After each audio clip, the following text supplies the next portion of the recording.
Super Smash Bros. Ultimate is the by far most ambitious title in the series, and there is no doubt that Sakurai is truly squeezing his development team to their limits with this title. First by confirming that everyone is here from the long-cherished history of the franchise, then by bringing back nearly all of the 3DS exclusive stages and recreating them into HD, and adding long-demanded and iconic characters such as Ridley, Simon Belmont, King K. Rool, and Isabelle as fully realized fighters. In spite of Sakurai's excitement to reveal as many details as possible regarding the game, one mode has remained hidden and will most likely remain behind closed doors, at least until the last month leading up to December 7th. So today, exactly 2 months prior to the release, we will look even closer at the still hidden yet well decoded Spirit mode and some of the other single player content inside Super Smash Bros. Ultimate.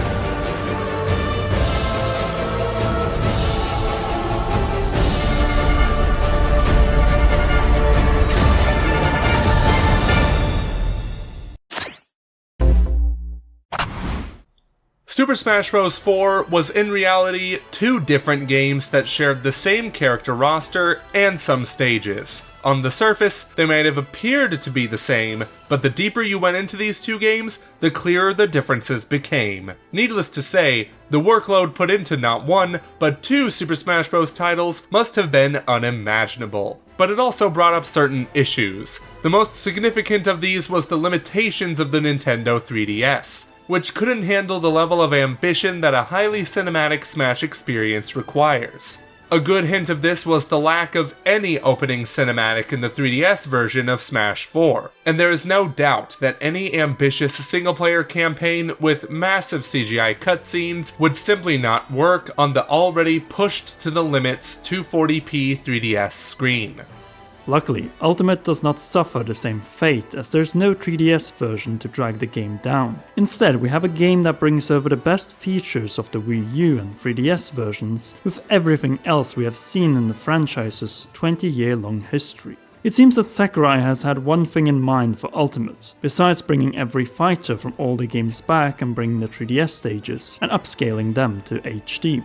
Namely, bring back a proper adventure, or more specifically a spiritual successor to Brawl's Subspace EMISSARY. In fact, the decoded Spirits mode might really well be Super Smash Bros. Ultimate's most important and monumental feature. As if having a roster of over 70 fighters, as well as 10 Echo Fighters and 108 stages wasn't monumental enough. We know that this game is truly special to Sakurai, and with achieving his goal of fighters, stages, and soundtracks, it wouldn't be surprising if, to crown it off, he will combine all of these in a truly majestic single-player campaign that might be even greater than the 5 to 6 hour long Subspace Emissary.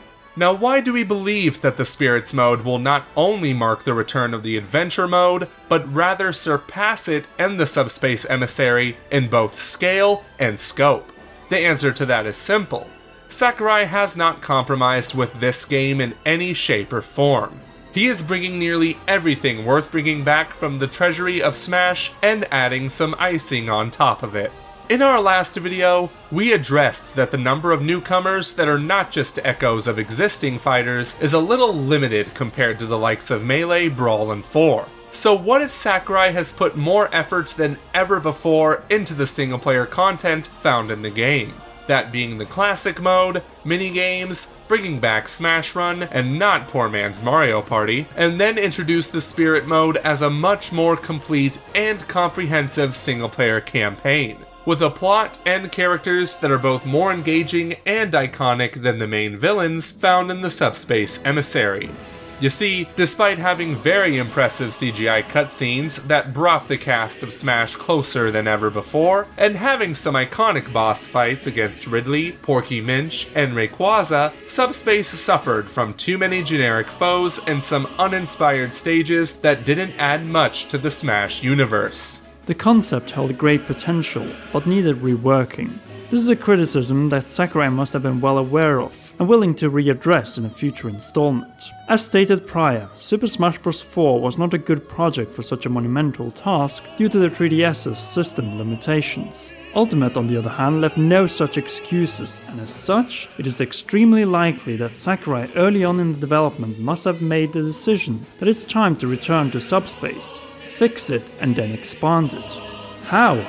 Glad you asked, because we have a theory regarding how it can be, and more importantly, why we think our assumptions and clues regarding the scope and scale of the Spirits Mode campaign are correct. Let's get straight into it. For starters, just the way this mode was hinted at. It was teased in the August Smash Direct when Sakurai revealed what the menu would look like. And thankfully, it doesn't look as horrible as Smash 4's menu. Anyway, some spots on this menu were pixelated out, with the most obvious one being this green blurb. What could Sakurai possibly be hiding from this menu? We can't think of anything else except a single-player mode. Either that or Smash Tour Part 2. Just kidding. We hope. In a way, this is kind of reminiscent of the Super Smash Bros. Dojo. Remember that website? Oh man, it seriously brought the hype for Super Smash Bros. Brawl. Every day it would be updated with new information regarding features of the game never heard before. Imagine waking up on October 10th, 2007, only to discover that Sonic the Hedgehog was joining the Brawl. I know I did. I cried. Regarding the Smash Dojo, there was one post in particular titled, "In This World," that teased the Subspace Emissary Adventure Mode. In just a few screenshots of the intro, they explained it like this. In this world, trophies fight. They know nothing but fighting. Fighting is the sole reason for their existence. Being turned into a trophy, being unable to fight, is much like death. Those are the rules of this world. But when someone or something breaks those rules, the world will pay a terrible price. Obviously, the final product turned out to be a little less dark than that, but it was a great tease that got us wondering what kind of an adventure mode this would be. This time, however, we believe that Spirits Mode has been teased in just about every new fighter announcement. These trailers, with the exception of the reveal and King K. Rool trailers, have one common theme. Someone dies. Ridley mercilessly slaughtered Mega Man and Mario, and Luigi's soul was literally ripped out of his body. DDD probably got killed in that King K. Rool trailer, but we're just going to assume he's fine. He's been through worse, come on. So do these trailers hint at what's to come in the Spirits Mode? We hope so, because damn are they well-made trailers. If the cutscenes look half as good as these ones, then we should be in for a real treat. Plus, with the name of the story practically confirmed to be Spirits Mode, then Luigi's soul, or spirit, getting kicked out of his body would make that much more sense. We really went into depth on what Spirit Mode could be about in our previous video on the topic, but allow us to reiterate just a bit. It seems with the game's theme of heroes against villains, Smash Ultimate Spirit Mode could be all about that. Granted, so was Subspace Emissary, but it looks like the Spirit Mode will scratch the Subspace army in favor of a different threat. And who better a threat than Nintendo's decade-old line of villains? Just make sure that the problem of Subspace Emissary aren't present, like the bland stages and enemies. And we are pretty sure Rathalos is part of the adventure mode. Look at the stage, come on. However, the most important question to ask is what reasoning does Sakurai have for bringing back a single-player adventure mode? He didn't put one in Super Smash Bros. 4, so why would he include one in Ultimate? This is a good question, one with an obvious answer, being the Nintendo Switch itself. Think about it. It's a home console and a portable console. If you're playing the game on a bus or in a waiting room, you would want to kill some time with Smash Bros, wouldn't you? And how would you do that? Playing against level 9 CPUs? Or level 5 CPUs? Don't be absurd. You'd explore the few options for single player, like Classic, All-Star, or you guessed it, Spirits Mode. A single player adventure similar to the Subspace Emissary would be even more appropriate in the handheld play setting. Maybe even with split Joy-Cons for some fun tabletop co-op.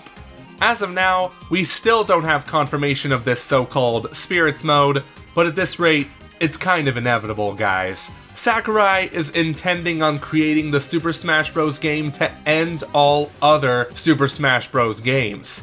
Not literally, of course. I mean, Nintendo wants to keep making that money, but he's certainly attempting to make it one of, if not the best game in the Smash series, by incorporating features new and old. Well, mostly old, thanks to the inclusion of every single Smash Bros. Fighter and almost every stage. And if you're going to give us the best Smash game ever, then why not also give us the best adventure mode ever? With only 2 months left until launch, chances are we will find out about this mode by November, with hopefully a new Super Smash Bros. Ultimate Direct. So what do you think? Will Spirits mode be as ambitious as we expect it to be, or will there even be a single-player adventure mode to begin with? Post your answers in the comments section or on Twitter @CommonRealm. In the meantime, be sure to click that thumbs up if you like this video, and if you are new, subscribe and hit that notification bell for more videos on Super Smash Bros. Ultimate and Pokemon Let's Go Pikachu and Eevee. We'd also like to thank our patrons, including royal producer Kenyatta Ali, for all of their generous contributions on Patreon. Visit patreon.com/CommonRealm to find out how you can join the rankings in exchange for some awesome perks. That's all for now, girls and guys. In the meantime, we'll see you later.